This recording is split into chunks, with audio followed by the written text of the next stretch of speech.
Sen. Kamala Harris, Chris Carlson, AP photo.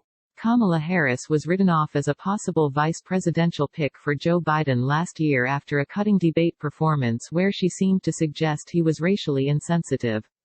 Now, Harris is not only in top contention, but Biden aides, surrogates and major donors see her as the best fit at the onset of the process, at least on paper, to join him atop the Democratic ticket.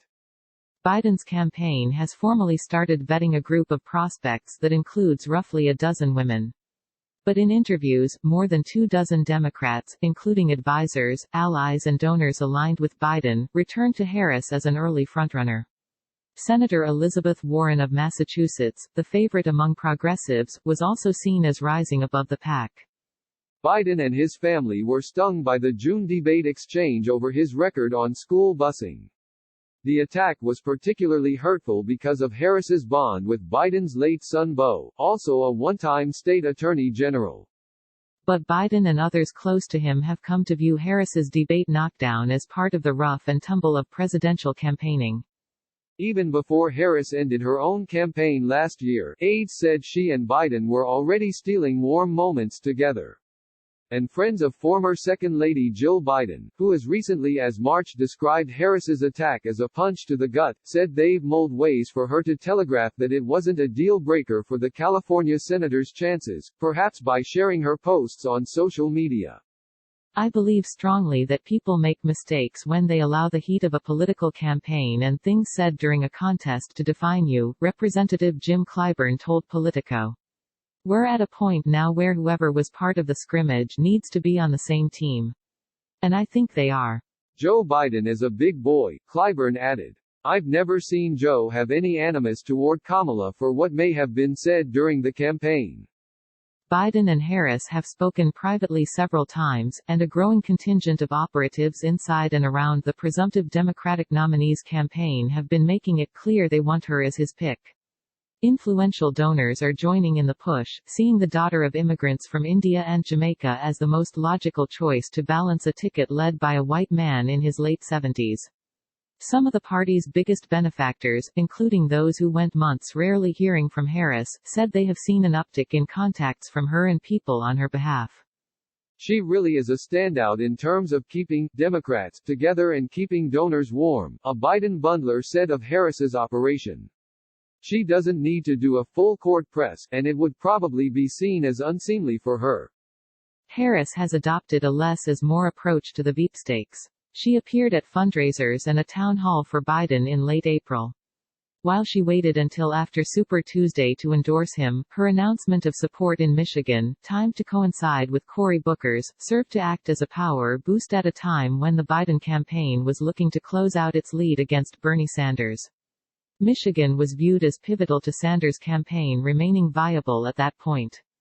Harris has since started to issue other endorsements of her own and raised money for other Democrats running in contested elections. Clearly, she is out there and being supportive of Joe, but she is coming at it from a position of strength, the donor added. She has continued to prove herself as a team player for Joe, a team player for Senate Democrats, and that's going to benefit her regardless of whether she's picked for VP. Other names being advanced for the job include Sens. Amy Klobuchar of Minnesota and Catherine Cortez Masto of Nevada, Florida Representative Val Demings, Michigan Governor Gretchen Whitmer, former National Security Advisor Susan Rice, and Georgia Democrat Stacey Abrams, a former State House Democratic leader who narrowly lost a race for governor in 2018. Warren supporters are pitching her inside Biden's camp as a governing choice who could unite the party by exciting liberals and younger voters while bringing to bear her skills as a small-dollar fundraiser.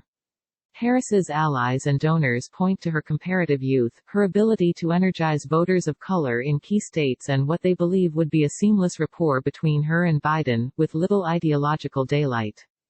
I would be disappointed if Kamala Harris isn't chosen. She deserves to be chosen, said Bakari Sellers, a South Carolina Democrat and a top surrogate for Harris on her campaign. Inside Biden's operation, Sellers said, a lot of people are pushing for her. She has a lot of support. Clyburn's endorsement before the South Carolina primary was a turning point for Biden's campaign, coming after Biden failed to win any of the three other early state primaries. He said he has his opinions on the VP matter, but that ultimately Biden has to feel comfortable with his choice. I've made very clear that when I look in the mirror in the morning, I realize who and what I am. I have 3 daughters, 2 granddaughters, and I am very supportive of an African American woman on the ticket. I'm very supportive of that, he said. But I also know that in order for there to be a winning ticket, the chemistry has to be there. Asked whether Biden risks alienating African American voters, or failing to excite them to go to the polls, by not choosing a black woman as a running mate, Clyburn bristled. As African Americans, most of us grew up in the South. Those of us who didn't grow up in the South have roots in the South. One of the things we live by, one should never cut off one's nose to spite one's face. One should never, Clyburn said. I'm still saying, my preference is an African American female, and that's just my preference. Harris has worked to move past the PR missteps and staff drama that surrounded her own campaign, keeping a tight lid on her return to the trail and March endorsement of Biden. She overhauled her political team and is now working closely with Mindy Myers, the veteran Democratic strategist, Sabrina Singh, a senior advisor who previously was a spokeswoman for the Democratic National Committee before joining the presidential campaigns of Cory Booker and Mike Bloomberg, and Rohini Kosolu, a former Harris chief of staff who later worked on her presidential campaign. Julie Chavez Rodriguez, a national political director on the Harris campaign, and Jaleesa Washington Price, the South Carolina state director, are also advising Harris. Harris's post-campaign emergence has mostly centered on her legislative efforts, including a heavy focus on dealing with the coronavirus.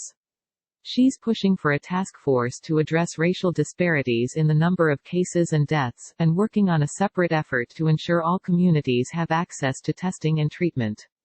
With Sens, Bernie Sanders (IVT), and Ed Markey (D-Mass), Harris introduced a bill to send a monthly $2,000 check to people who make less than $120,000. Another Harris effort with Representative Ayanna Pressley (D-Mass) is focused on helping small businesses. Before the debate in Miami, Biden and Harris got to know each other through Beau, who died of brain cancer in 2015 at age 46. The following year, Biden, along with President Barack Obama, endorsed Harris for Senate over another Democrat ahead of the party's national convention.